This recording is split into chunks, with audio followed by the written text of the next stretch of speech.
Hello दोस्तों, मैं doctor Jameel. आज आप लोगों को इस वीडियो में बताऊंगा फ्लोरोक्विनोलोस ग्रुप के बारे में। इस ग्रुप में कौन कौन सी दवाई आती हैं, क्या इसके यूज़ होते हैं, क्या साइड इफ़ेक्ट होते हैं और क्या इसका कवरेज होता है। दोस्तों, ये 5-7 मिनट के अंदर आप लोगों को आज क्लियर हो जाएगा फ्लोरोक्विनोलोस कौन कौन सी दवाइयाँ इसके अंदर आती है और कब इसे देते हैं, कब नहीं देते हैं।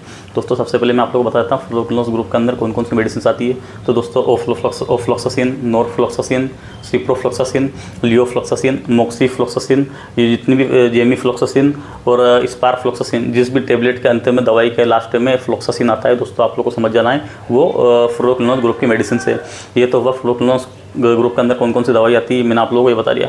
अभी मैं आप लोगों को बताऊंगा इसका कवरेज क्या है। तो दोस्तों, जो फ्लोरोक्विनोलोस ग्रुप की जो मेडिसिन होती है, इनका ग्राम पॉजिटिव और ग्राम नेगेटिव दोनों कवरेज होता है। और कुछ मेडिसिन है जिसमें उनका एटिपिकल कवरेज भी है। एटिपिकल का मतलब होता है कि वो क्लेप्सिला, क्लेमाइडिया जो बैक्टीरिया होते हैं, इन्फेक्शन होते हैं, उनको भी कवर करती है। तो दोस्तों, उनका अगर कवरेज की बात करें तो ग्राम पॉजिटिव, ग्राम नेगेटिव दोनों कवरेज है। और रेयरली कुछ दवाइयों का एनारोबिक भी है और एटिपिकल में इनका क्लेमाइडिया और क्लेप्सिला भी ये कवर करती है। दोस्तों, तो कवरेज की बात हुई। अभी मैं आप लोगों को बताऊंगा ये वर्क कैसे करती है। तो दोस्तों, जो बैक्टीरिया होते हैं वो डीएनए को इनहिबिट करते हैं, जिसके कारण उनकी संख्या बढ़ जाती है। तो जो फ्लोरोक्विनोलोस ग्रुप की दवाई होती है, ये बैक्टीरियोसाइडल ड्रग होती है। बैक्टीरियोसाइडल ड्रग होने के कारण ये बैक्टीरिया को किल कर देती है और जो बॉडी को इन्फेक्शन से बचा लेती है। तो इस तरह से काम करती है।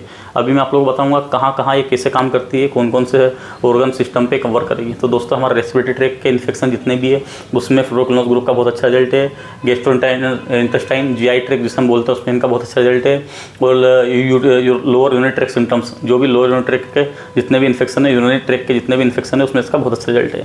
सबसे पहले हम बात करेंगे रेस्पिरेटरी ट्रैक के इन्फेक्शन के बारे में। तो दोस्तों, जो रेस्पिरेटरी ट्रैक के इन्फेक्शन होते हैं, इसमें हम 2 दवाई यूज़ करते हैं। एक होती है हमारी लियोफ्लोक्सासिन, दूसरी होती है मोक्सीफ्लोक्सासिन। ये दोनों जो दवाई होती है, इनका ग्राम पॉजिटिव और ग्राम नेगेटिव दोनों कवरेज है और साथ में इनका एटिपिकल कवरेज भी है। अगर हम बात करें सबसे पहले लियोफ्लोक्सासिन की, तो दोस्तों लियोफ्लोक्सासिन जो टेबलेट होती है, इसका ग्राम पॉजिटिव कवरेज है, ग्राम नेगेटिव कवरेज है। साथ में as a second line ATT के रूप में भी यूज़ किया जाता है। सेकंड लाइन एटीटी मतलब anti tubercular treatment, anti tubercular regime भी इसका यूज़ किया जाता है। जिस पेशेंट को टीबी होती है, ट्यूबरकुलोसिस होती है, उन मरीजों में भी इसे दी जाती है। तो दोस्तों, आप लोग हमेशा याद रखना है लियोफ्लोक्सासिन टेबलेट को ऐसे नॉर्मली नहीं देना है, क्योंकि ये as a second line ATT के रूप में भी इसका यूज़ किया जाता है। अभी मैं आप लोगों को बताऊंगा कौन कौन सा सिम्टम अगर रेस्पिरेटरी ट्रैक में देखने मिले तो हम इसे देंगे। तो दोस्तों, अगर पेशेंट को कॉम्प्लिकेटेड न्यूमोनिया हो, पेशेंट को राइनोसाइनोसाइटिस हो, अगर पेशेंट को कोई चेस्ट इन्फेक्शन हो, अगर पेशेंट को हमें सेकंड लाइन एटीटी में यूज़ करना हो, तो आप लोगों को तभी इन्हीं कंडीशन में लियोफ्लोक्सासिन की टेबलेट देना है। दोस्तों, ये 500 mg की टेबलेट आती है, जो कि आप लोग स्क्रीन पर देख सकते हैं। 500 mg की टेबलेट आती है। इसे हम दिन में 1 बार दे सकते हैं या दिन में 2 बार दे सकते हैं 500 mg की टेबलेट को। और ये 750 mg में भी आती है। 750 mg वाली टेबलेट को आपको दिन में 1 बार देना है। तो दोस्तों, इस तरह से ही रेस्पिरेटरी ट्रैक में काम करती है।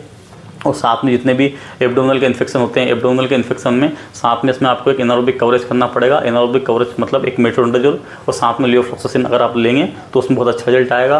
पेट के इन्फेक्शन जैसे कि पेशेंट को लीवर एब्सेस है या फिर किडनी एब्सेस है, उस कंडीशन में भी आप इसका यूज़ कर सकते हैं।